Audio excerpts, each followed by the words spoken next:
So if any of you have been wondering where I've been for the last 10 months, I've been building this. Kind of my new company, Bartlett Overland Designs.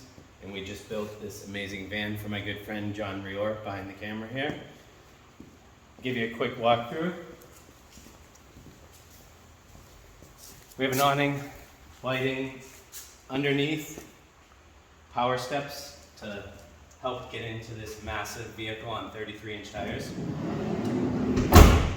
These guys open and close with a door.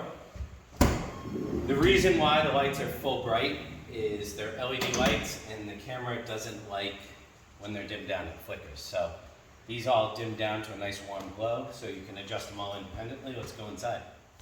Alright, so inside we have a full galley kitchen here. Come on inside and see. So we got gray elm butcher block countertops throughout. Undermount sink here, hot and cold water. Everything's running. We have 26 gallons of fresh water, 13 gallons on each side, balanced directly over the rear axle. We have almost a perfect balance on the rear axle. We weighed the van and it's only 5 pounds off, right to left. Under here is a utility cabinet. We have latching drawers, designed these guys. Lift up lightly and the drawers pull out. This is your big kitchen here. Around this side, we have upper cabinets. These latch as well. Keep everything. Spring stays. Break those down. Latch them for upper cabinet storage. Dometic fridge. Here. We added a little pull. Dometic had this pull from the center and it was a little tight opening, so we added a little pull to give a little more leverage to open it on the side there. To match everything in here. And look at this amazing solid copper shower stall. I think this is probably the first van in existence with a copper shower stall. Amazing fixtures, all in black. Added this, built this. It's a small shower, it's a camper van. So you want to add about 25% of space. This guy drops down, gives you about an extra 9 inches of space. Shower curtain, wraps around the side. In the inner liner, magnets right to the side, all the way down to keep all the water inside while you're showering. There's also a portable dry flush toilet that can live inside here, and it can double as a bathroom as well as a shower. Another nice thing about this shower curtain, when it comes down, we have a nice exhaust fan here. This exhaust fan, you can set it to draw in or out. Right now, it's lifting itself up, drawing out. And with this down, it gives plenty of airflow for the steam from your shower to go straight out the van. That's why one of the reasons why I center this directly in front of the shower. So it's a really nice feature to have, whether you're showering or you're just looking to get some fresh air into the van. As we move back here, this is our main lighting control panel. We wanted to stay everything analog. There are some options of doing computer controlled lighting. We kept everything analog here. Awning, patio, ground is the underlights underneath the van. We have the shower lights here. That's everything's independent. Real nice, high quality aircraft grade switches. Ceiling lights, counter lights. Utility is for the utility cabinets, and there's some floor lighting. So as we move back here, we have some more upper cabinet storage with some nice stays again, just like the front. And we have cabinets, drawers, and all this stuff. Trash barrel here. Behind all this stuff is all the utilities, all tucked away. I'll give you a quick peek back here at one of the utility cabinets. We have a battery back here. We have two 5,000 watt hour batteries, 24 volt nominal, that's going to allow this van to run if there's no solar. We have 500 watts of solar on the roof, but if there's no solar, you could easily get through a night with heating or air conditioning. And if there's solar to recharge, or if you turn the alternator on to run for maybe an hour driving from one spot to another, you can go indefinitely on your own power without ever having to plug in. If you look back here, you see these tubes here.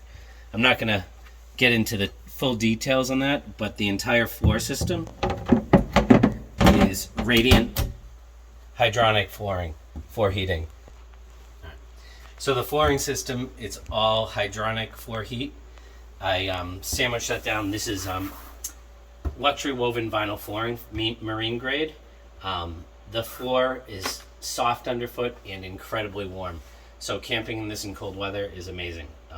Heats up the whole van in a short period of time and is incredibly comfortable, even heating throughout the whole van. There's no cold spots. More cabinets back here. Another trash drawer to possibly store muddy stuff, fill hoses and whatever. And now the Murphy bed. This is my design. Did a lot of research. There's a lot of different designs of how to do the bed systems in these vans, where they lift up. Sometimes they only get up about this high, and you could crouch under them. But in this configuration, you get the full length of this van, and this is only a 144 van. This is one of the shorter vans, but you can see this massive countertop you still get during the day. At night, there's a couple simple stays here.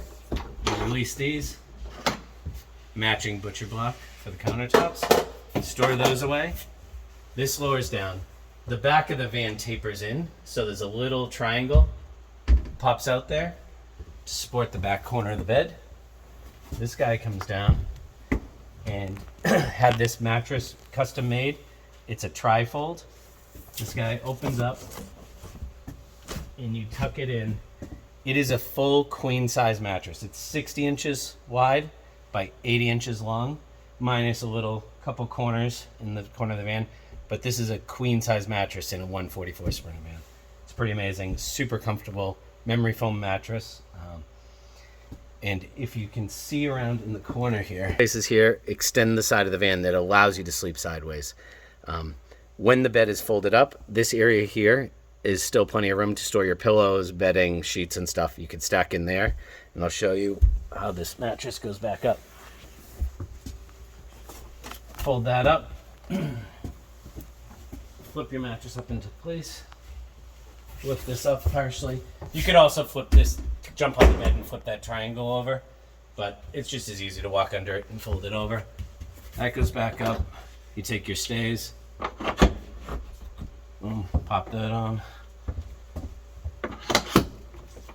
There, and the bed is out of the way for regular use for cooking, preparing meals. So back here, a little view from back here. Built a bookcase here on the side of the bed. We have USB power here. You can plug in any USB ports. We have high-speed USB-C or the standard USB there. These are nice because they have a little on-off switch when you're not using them. Also have a 120 volt receptacle down here. There's four 120 volt receptacles through the van. One here, there's one in the back corner. You don't have to see it right now, it's on the counter. There's one by the slider door, and there's one at the desk down at the front driver's seat. A little bookcase here, you can put books, you can put your cell phone, tablet, whatever. You can set up a tablet here, watch a movie on your tablet if you want. And while you're in bed, I have these reading lights. Pop them on. They're dimmable. They have a red light if you want to be undercover there. Yeah, so also in the back here are your switches for your master controls. These are switches that you're not going to get to. You don't need to turn on and off, and you don't want people that are visiting your van getting to them. That's why they're kind of tucked away here. The top one just turns these lights off, so when the bed's folded up, they don't accidentally turn on because they're touch controlled. So you want to make sure those aren't turning on when you have the bed folded away. So I added a little switch here for that. Going down here, we have a total of 5 switches. That first one's the light. The next one is your water pump. The one below that is your water heater. The one below that is the floor heating master switch.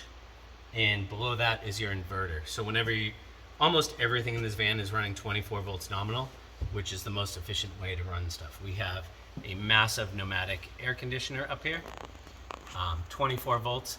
That thing will cool this van down to refrigerator temperatures in a matter of minutes.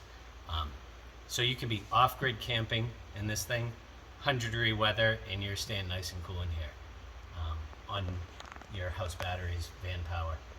Those batteries can charge up 3 different ways. We have 500 watts of solar on the roof, like I mentioned before, but also I added a 250 amp alternator, an auxiliary alternator off the engine. So when that engine's running, there's a potential of up to 250 amps at 24 volts charging this battery bank back up. So at full drain, in a couple of hours of driving, you're back to full. And then also there's a 120 volt standard extension cord if you're somewhere where you could plug in, whether that's at a friend's house or at a campground, you can plug in and recharge that way as well. Over here, I'm kind of calling this counter the desk. Obviously you can see both the driver and passenger seats swivel around. So you could sit here, you could eat a meal here, you could set your laptop up, you could do work here.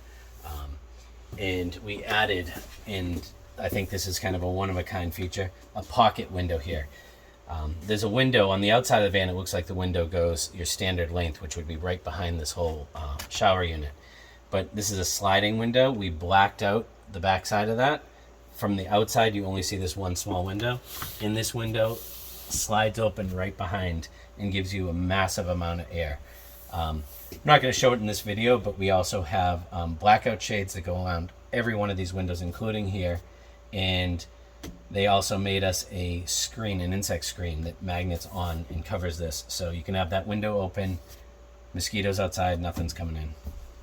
Over here on the passenger side, we added a lagoon table. It's a swivel table mount. It's mounted here.